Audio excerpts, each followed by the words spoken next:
In the sweltering heat of Rome during the summer of 189 AD, the unbearable warmth seemed to melt the very flagstones underfoot. Yet, the Romans' attention was not on the heat, but on an insatiable hunger and boiling fury. From the lowest reaches of Subura to the magnificent Colosseum, tens of thousands of citizens merged into a single surge of anger. Like an unstoppable torrent, they moved towards the heart of the Palatine Hill, where the imperial palace stood. A cacophony of 100,000 voices chanted a single name, Cleander. But this was no cry of admiration, nor a triumphant cheer. It was the very essence of hatred, a deafening roar born from years of oppression, pervasive corruption, and dwindling food supplies on the tables of Rome's citizens. The fate of one man had become an obsession for the entire city. Paradoxically, this man was neither a renowned general, nor a senator of noble birth, nor even the emperor himself. He was a former Phrygian slave, a man who arrived in Rome in chains, but through his patience and cunning managed to subjugate the most powerful state in the world, all while remaining in the shadows. How did a man devoid of rights, noble lineage, military might, or inheritance come to issue commands that set armies in motion and shaped the destinies of entire provinces? What discernment and ambition must one possess to rise from the dust of slavery to the pinnacle of imperial politics? In the annals of the Roman Empire, the name Marcus Aurelius Cleander occupies a unique position, distinct from the tales of rebels and usurpers who seized power by force of arms. His story is that of a man who, with astounding insight, realized that human weaknesses could be more potent than the most formidable legions. Cleander's path to power was a skillfully crafted manipulation, and his downfall was a natural consequence of building an empire on a foundation of corruption and abuse. This is not merely a biography of a historical figure, but a narrative of how Rome, the magnificent capital of the world, allowed a slave to rise to the position of de facto ruler. The first mentions of Cleander are found in humble records on wax tablets discovered in the port of Ostia. He was one of many slaves brought to the imperial capital from the eastern provinces. Born in Phrygia, a region of Asia Minor renowned for its mineral wealth and ancient trade routes, but also a hub for the slave trade, Cleander was destined for a life of slavery. Senatorial documents, compiled after his downfall, indicate his arrival in Rome during the reign of Antoninus Pius, around the mid-2nd century. In those days, ships crisscrossing the Mediterranean carried not only Egyptian wheat and Greek marble, but also men and women in chains, human cargo destined for sale in the capital's slave markets. Among these unfortunates was young Cleander, whose fate had been decided by others. Unlike many whose lives were subjected to arduous labor and physical trials, Cleander stood out due to his sharp intellect. He demonstrated linguistic prowess, mastering several Eastern dialects, Latin, and honing his Greek, a language that served as a key to culture and administration. His aptitude for mathematics made him indispensable in archives and accounting. While most slaves toiled in fields or workshops, Cleander was destined to work in the imperial chancellery, where he had access to the most crucial imperial documents. Surrounded by parchments, seals, and decrees that governed legions, the young slave felt the pulse of power. He was tasked with transcribing edicts, classifying letters, and maintaining records. For many, this was a mundane task, but for him it was an opportunity to peer into the very heart of Rome. The first signs of his exceptional intellect emerged in 155 AD when a grain supply crisis from Egypt plunged the city into chaos. Experienced officials were at a loss. Cleander, analyzing letters and reports, hypothesized that the root of the problem lay not in the harvest, but in the corruption of intermediaries who were diverting entire consignments of grain. His hunch proved correct. The confirmation of his hypothesis marked him out as a man with a rare ability to understand human nature, hidden behind figures and reports. This was the first step towards his freedom. In the shadow of majestic Rome, where fates were decided by the emperor's hand, lived Cleander. Having journeyed an arduous path from slavery, he was granted freedom thanks to his exceptional abilities. Receiving the status of a freedman, a libertus, he took his first, albeit tentative, step into Roman society, where new horizons opened before him. Henceforth, his ambitions stretched far beyond mere survival. He aspired to the pinnacles of power, where noble blood was the measure of success, a quality he, alas, did not possess. However, Cleander had something more in his arsenal, a rare combination of patience, phenomenal memory, and the unerring ability to identify the Achilles heel of even the most powerful individuals. In 161 AD, after the death of Antoninus Pius, the imperial throne was ascended by Marcus Aurelius, who would be remembered as the philosopher emperor. This ruler, more inclined to contemplation than political intrigue, preferred reading books to engaging in conspiracies. But even the most virtuous emperors needed individuals capable of managing the shadow side of power, and Cleander, by then a libertus, proved to be precisely the man needed at that moment. In an era when Marcus Aurelius shared power with Lucius Verus, known for his love of luxury and disinclination for state affairs, Cleander steadily rose through the ranks. His name appeared more frequently in the archives, no longer as a slave, but as a trusted aide, indispensable in resolving administrative matters. The secret to his success lay not only in profound knowledge, but also in his ability to discern hidden patterns, which made him truly invaluable. Herodian reports the existence of genuine secret dossiers compiled by Cleander, detailing governors, military commanders, and senators, specifying their virtues, financial obligations, ambitious schemes, and hidden fears. This intelligence represented an invaluable resource that could be utilized in critical situations.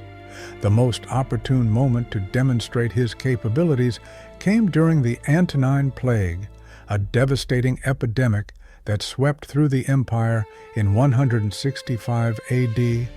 Entire cities and settlements were wiped off the map. The state system was on the verge of collapse, and Marcus Aurelius, along with Lucius Verus, desperately needed immediate solutions. In this environment, Cleander became a pivotal figure to whom others turned when they proved powerless. He displayed exceptional organizational skills, establishing alternative food supply channels, skillfully quelling unrest, and ensuring the smooth operation of the imperial machinery, while death reaped its harvest on the streets of Rome. It was during this period that he gained the unconditional trust of Marcus Aurelius. The emperor, deeply contemplating the ephemeral nature of existence, saw in Cleander a man with a sober and realistic view of human nature. Courtiers whispered that this man could read people's hearts better than books. After the death of Lucius Verus in 169 AD, Marcus Aurelius remained the sole ruler of the Roman Empire.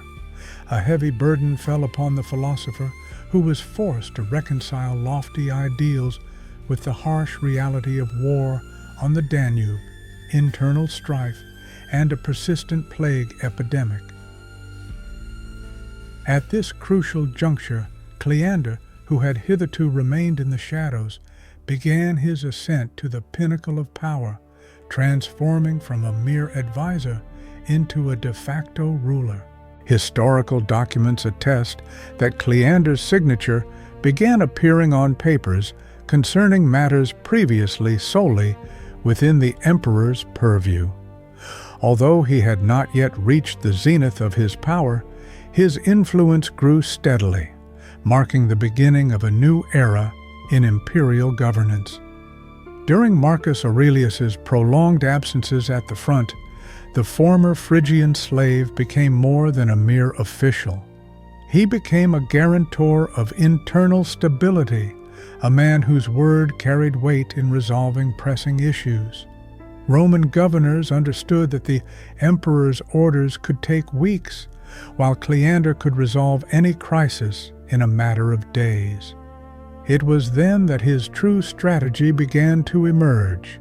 Cleander did not seek overt power, but craved influence that would be difficult to challenge. Cleander developed a meticulous method for solidifying his influence. He skillfully gained trust, becoming an indispensable individual capable of resolving the most complex tasks. By rendering services, he stealthily created a system of debts, obliging those around him. With utmost attention, he observed everyone, methodically archiving and memorizing each person's slightest weaknesses. Herodian, a historian of that era, asserted that Cleander possessed secret archives containing highly detailed information about senators, military commanders, and provincial officials, their political alliances, financial obligations, and hidden passions. Possession of this knowledge allowed him to predict their actions with astonishing accuracy. A fateful test for Cleander came in 175 AD, when General Avidius Cassius, governing the eastern provinces, openly declared himself emperor, launching a rebellion. Alarm spread throughout Rome, but Cleander, instead of succumbing to panic, activated his extensive network of informants. He quickly identified Cassius's supporters in various provinces and neutralized them, preventing them from organizing coordinated resistance. When the rebellion was suppressed by the assassination of the usurper, Marcus Aurelius realized that the stability of his empire was largely maintained by the efforts of this man, who had risen from slavery to become an outstanding strategist. As a reward, Cleander was granted the official title of Imperial Advisor. However, far more significant than the honors was what this title conferred: direct access to the emperor, control over key appointments, and the ability to subtly manage political processes in Rome without arousing suspicion. While Marcus Aurelius indulged in philosophical reflections on the meaning of life and virtue, composing his famous Meditations, Cleander crafted his own masterpiece, an invisible web of power that allowed him to achieve a position inaccessible to any slave. Between 176 and 180 AD, when Emperor Marcus Aurelius was absorbed in prolonged military campaigns on the northern frontiers of the empire, fighting the Marcomanni and Quadi in an exhausting conflict, Rome desperately needed effective governance. While the Senate formally retained its authority, the real levers of power were in Cleander's hands, a figure whose influence grew imperceptibly yet steadily. Historical documents of that era, including preserved archival records and the testimonies of Dio Cassius, reveal a remarkable detail. Cleander's signature regularly appeared alongside decrees regarding appointments, resource allocation, and the implementation of public projects. Without being emperor, He possessed the authority to determine who would govern the provinces, which cities would receive essential resources, and which infrastructure projects would be approved. Rome, perhaps, did not fully realize this, but its destiny increasingly depended on the will of this man, the former slave from Phrygia. Cleander's unique characteristic was not only his administrative talent, but also his ability to exercise control subtly and calculatingly. Instead of surrounding himself with mere puppets, he preferred to appoint competent but simultaneously vulnerable individuals to key positions. These could be officials burdened by debts, generals consumed by immoderate ambitions, or senators whose secrets could be used against them. All these individuals came to power aware that their position and stability depended on Cleander's favor and protection. In 175 AD, when the empire was shaken by Avidius Cassius's revolt, Marcus Aurelius again turned to Cleander for help. The extensive network of informants he managed uncovered conspiracies, neutralized supporters of the rebellion, and provided the emperor with timely intelligence about the rebels' movements. The swift elimination of Cassius served as convincing proof that Cleander's shadow empire was no less effective than any Roman legion. After the suppression of the unrest, Marcus Aurelius recognized Cleander's services by appointing him a concilius principes, which meant official recognition as advisor to the princeps. This formalized the power he already effectively wielded. Under his unseen control, Rome experienced a period of astonishing stability. Taxes were collected diligently, grain supplies ran without interruption, and public works progressed apace.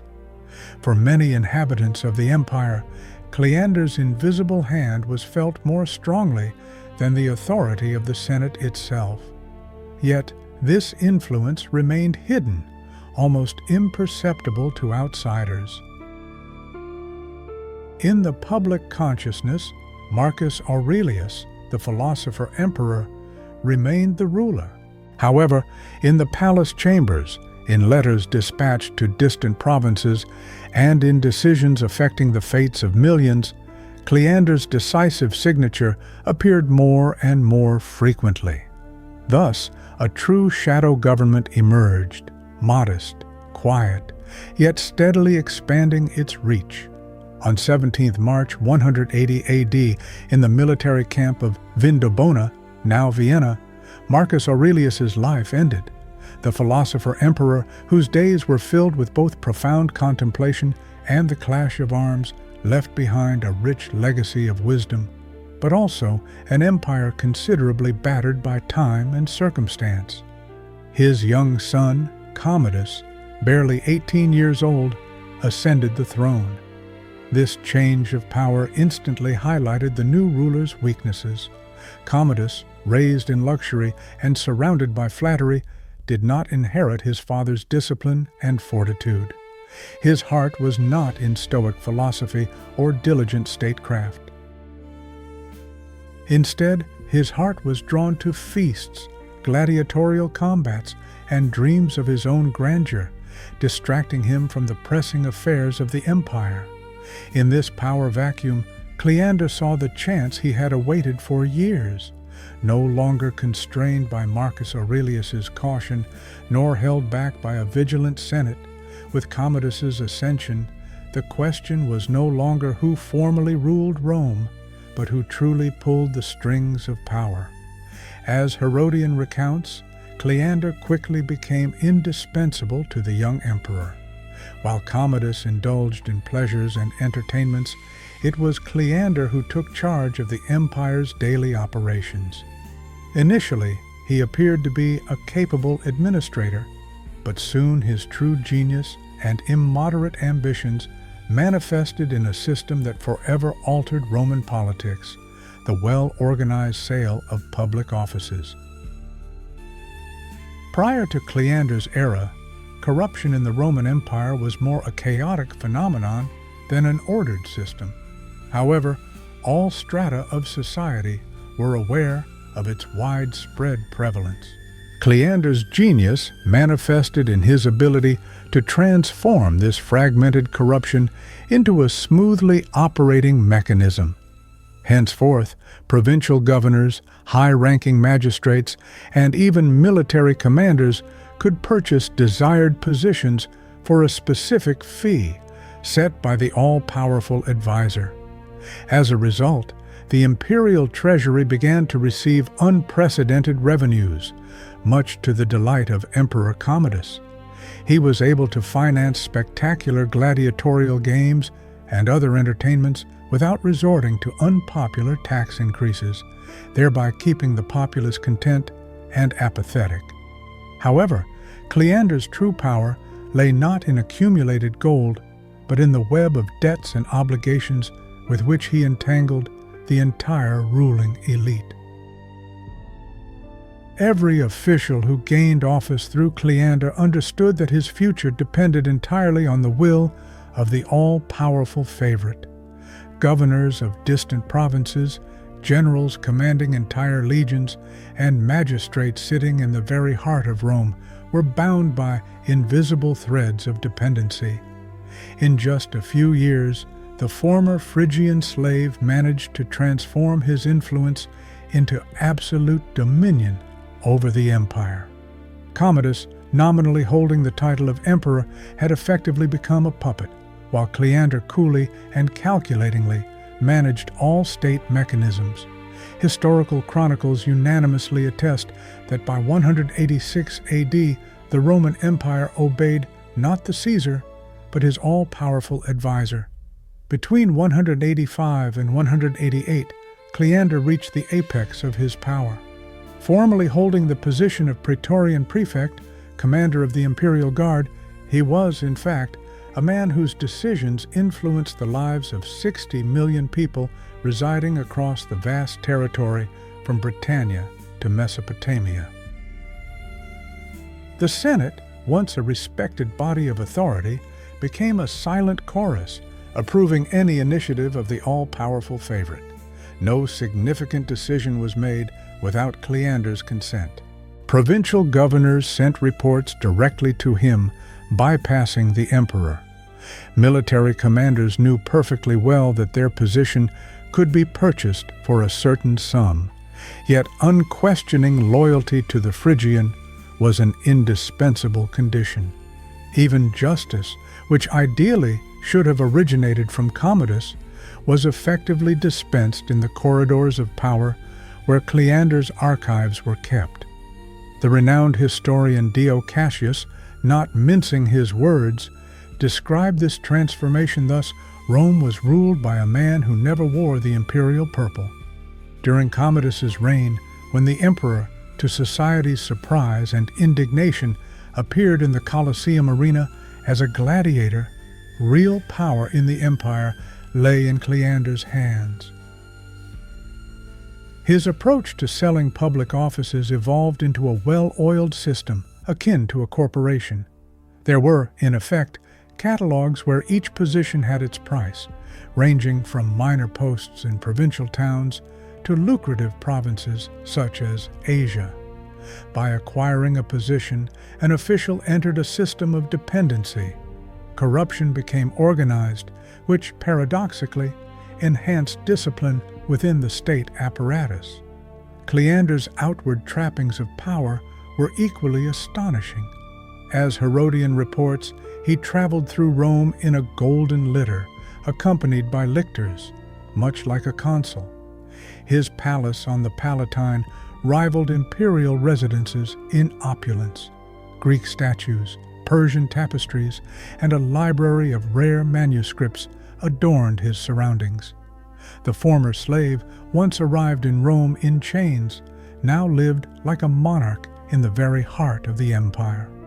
However, the most astonishing aspect was not his wealth and luxury, but how he managed to subjugate the emperor himself. During Commodus's reign, absorbed in gladiatorial spectacles and dreams of glory, the burden of state administration became an unwelcome chore for him. In this situation, Cleander, having proven himself a skilled and responsible administrator, became an indispensable advisor. Commodus, captivated solely by the outward show of power, readily entrusted him with all responsibilities for the actual governance of the empire. Thus, Cleander did not merely assume the position of an influential advisor, but effectively became the true ruler of Rome. At first glance, the administrative system established by Cleander appeared flawless. Rome was well supplied with food, the army received its pay on time, and the populace was content with their entertainment. However, beneath this outward prosperity lay serious issues that were bound to erupt sooner or later. The first signs of trouble emerged in the economy. The practice of selling public offices while generating quick revenue fostered dangerous trends. Officials who had spent vast sums to acquire their positions sought to recoup their investments as quickly as possible. Governors who mortgaged their estates to secure office burdened the provinces with exorbitant taxes. Military commanders, having purchased command of legions, accepted bribes to maintain peace on the empire's borders. Consequently, the Roman people, far from being grateful for Cleander's efficient administration, began to feel the heavy burden of its hidden costs. The Senate, whose pride had been wounded by years of humiliation, harbored deep resentment. Many senators merely feigned loyalty, secretly biding their time for retribution. As historical chronicles attest, even among the magistrates bribed by the all-powerful Cleander, discontent was brewing. They recognized their dependence on him, but it was precisely this realization that fueled a burning hatred. However, the most devastating blow was dealt to a vital area: the grain supply. Rome, a metropolis with a population exceeding 1 million, was entirely reliant on wheat shipments transported by sea from Egypt and Africa. In the summer of 189 AD, when supply disruptions began, suspicion immediately fell upon the man who held all administrative power. Herodian reports that initially murmurs of discontent were merely whispers in the marketplaces, where Cleander was accused of deliberately hoarding grain for personal enrichment. But as the weeks passed, the whispers escalated into angry shouts echoing across the forum. "Bread! We demand bread!" The price of this staple food skyrocketed, and bakeries began closing one after another. Cleander, accustomed to resolving issues from behind the scenes, made a fatal error that led to his downfall.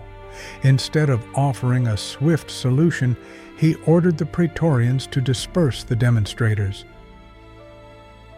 Cleander's actions, far from bolstering his authority as intended, ignited a wave of public outrage. In the eyes of the people, he was no longer a capable administrator, but had transformed into a tyrant, depriving them of their most basic needs. Dio Cassius emphasized that this was the turning point in public opinion. Cleander, from a figure ensuring the empire's stability, came to be seen as an enemy of all Rome, marking the beginning of his demise. The summer of 189 AD transformed Rome into a boiling cauldron. Isolated complaints heard in the marketplaces swelled into a powerful tide of widespread indignation. Hunger became a tangible enemy, and Romans, accustomed to guaranteed food supplies, sought a culprit for their misfortunes. And that culprit had a name: Cleander. Herodian describes how the streets of the Aventine and Subura filled with shouts demanding justice. Closed bakeries, empty stomachs, and circulating rumors of corruption fueled a hatred that transcended the Senate's walls. rage engulfed ordinary citizens, a force more potent than any legion. On the 28th of June, Rome witnessed an extraordinary spectacle. A colossal crowd, estimated by chroniclers to exceed 100,000 people, gathered by the walls of the Colosseum. These were not spectators of gladiatorial contests, but enraged accusers who had abandoned the arena of life to direct their fury at the very heart of power, the Palatine. Their indignant shouts, like peals of thunder, echoed through the ancient streets. "Death to Cleander! Give us back our bread!" For the first time, the Roman people, with such fierce determination, rose against a man not clad in imperial purple, yet whose power, as everyone knew, eclipsed even that of the emperor himself. Cleander, stunned by the scale of the popular uprising, attempted to suppress it by force. He ordered the Praetorian Guard to disperse the crowd, but this strategy backfired. Instead of intimidating the people, he merely added fuel to the flames of their anger. The riots, like a wildfire in a dry steppe, engulfed the entire city. Dio Cassius, a witness to these events, reports that the crowd's shouts were directed not only against Cleander, but also against Commodus himself, who was accused of allowing his advisor to plunder the people. The emperor, gripped by fear, realized the impending threat. He understood that if the people linked his rule to hunger and destitution, the protest would escalate into a full-scale revolution, sweeping everything before it. At this critical juncture, Commodus made a decision that would forever alter the fate of his most loyal ally. To save his own skin, he had to sacrifice Cleander's head, delivering him to the enraged mob. On the Palatine Hill, the roar of the jubilant crowd was distinctly audible. Commodus, whose reign had initially unfolded under Cleander's reliable wing, experienced true terror for the first time. And this fear stemmed not from senators or barbarian tribes, but from the very people of Rome, whose patience, it seemed, had finally snapped. In a desperate bid to retain his slipping power, the emperor made a fatal decision that would seal the fate of his all-powerful advisor. He turned to the prefects of the Praetorian Guard and issued a concise and ruthless order to deliver Cleander to the enraged mob. When the soldiers arrived at the freedman's opulent palace, they were met with a scene of unimaginable wealth, which ordinary Romans could only dream of. Walls were adorned with Eastern tapestries, Greek statues stood in niches, and chests overflowed with gold. But all this splendor instantly lost its worth. His loyal guards fled, former allies feigned unfamiliarity, and even his servants abandoned their master, saving their own lives. The man accustomed to ruling from the shadows suddenly found himself completely alone. As Herodian recounts, Cleander was led to the Forum along the very streets through which he had, for many years, discreetly shaped the empire's destiny. There, a mob craving his blood already awaited him. There was no question of a trial or an opportunity to justify himself. The people unleashed upon him all their accumulated fury, the anger born of hunger, hatred for corruption, and the humiliation of being ruled by a former slave who had dared to rise too high. The tragic end drew near. Cleander's dying words, recorded by eyewitnesses, contained a paradoxical blend of arrogance and submission to fate. "I entered Rome's gates as a slave, and I leave it as a ruler of the empire." Cleander's dead body was paraded through the city districts, a deterrent to anyone contemplating power that exceeded that of the people. With his demise, the entire system he had built collapsed. Senators rejoiced in silence, Officials hastily sought new patrons, and Commodus naively believed he had strengthened his throne. However, Rome remembered this lesson: no clandestine power can withstand the hunger and wrath of the populace. Cleander had traversed a dizzying path from slavery to ruler of the empire, but fell victim to his own exorbitant ambitions. His biography is not merely the story of an individual, but an enduring reminder of the conditional nature of all power.